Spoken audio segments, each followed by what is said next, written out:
CM Revanth Reddy ఆలోచనలకు అనుగుణంగా అంగన్వాడీ కేంద్రాలను దేశానికి రోల్ మోడల్గా తీర్చిదిద్దేలా పనిచేయాలని మంత్రి సీతక్క అన్నారు.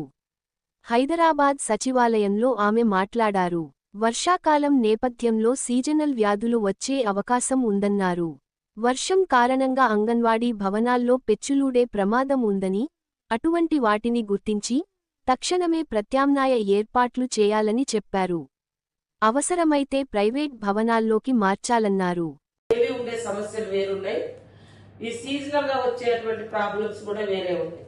సో ఇప్పుడు ఈ పర్టికులర్ ఈ 3-4 డేస్ హెవీ రైన్స్ తోటి మరి బిల్డింగ్స్ అన్ని తడిసి కూలిపోయేటువంటి ప్రమాదం, బిల్డింగ్ లోకి పాములు తేళ్లు వచ్చి జర్రులు వచ్చే ప్రమాదం, తర్వాత డ్రింకింగ్ వాటర్ సరైనది మనం కూడా ఇవ్వకుండా ఉంటే మరి వంటలో గానీ డ్రింకింగ్ వాటర్ లో గానీ పొల్యూట్ అయి కంటామినేట్ అయ్యేటువంటి ప్రమాదం ఉంటుంది. కాబట్టి వాటన్నింటిది కూడా డీడబ్ల్యూస్ అందరు కింది వరకు మరి మన అంగన్వాడీ సెంటర్స్ కు ఆయాలకు కానీ తర్వాత టీచర్ అమ్మలకు మీరు కూడా ఈ రకంగా ఫోన్ మెసేజ్ లేదా విజిట్ చేయడము లేదా సర్క్యులర్ జారీ చేయడం, ఏమేమి ప్రాబ్లమ్స్ ఉన్నాయో అవన్నీ కూడా ఒక పేపర్ మీద రాసి అన్ని వాట్సాప్ గ్రూప్లలో షేర్ చేసి జాగ్రత్తగా ఉండాలని చెప్పాలి. లేదా ఫోన్ కాల్స్ ద్వారానైనా కూడా అక్కడ ఉండేటువంటి సిడిపిఓలకు చెప్పడం, వాళ్ళు ఆ మండలాన్ని లేదా ఆ ప్రాజెక్టుని యూనిట్ గా తీసుకొని చేయాలి.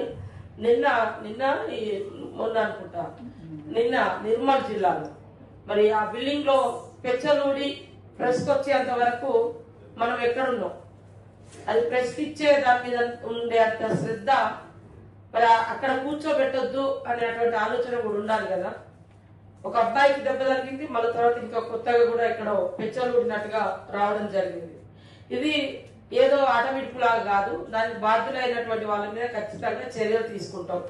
ముఖ్యంగా అలాంటి ప్రాబ్లం ఉన్నప్పుడు ముందే కమిషనర్ గారికి లేదా సెక్రటరీ గారికి ఇట్లా ప్రాబ్లమ్స్ ఉన్నాయి లేదా కలెక్టర్ చెప్తే తాత్కాలికంగా ఏదన్నా ఆల్టర్నేట్ చేస్తారు. కానీ అది అయ్యేదనుక అది అయితేనే దాని తీవ్రత మనకు తెలుస్తుంది, లేదా పిల్లలకు ఏమన్నా అయితేనే మనకు తెలుస్తుంది అని ఎవరైనా కావాలని చోద్యం చూస్తే ఖచ్చితంగా కఠినమైనటువంటి చర్యలు తీసుకుంటాం.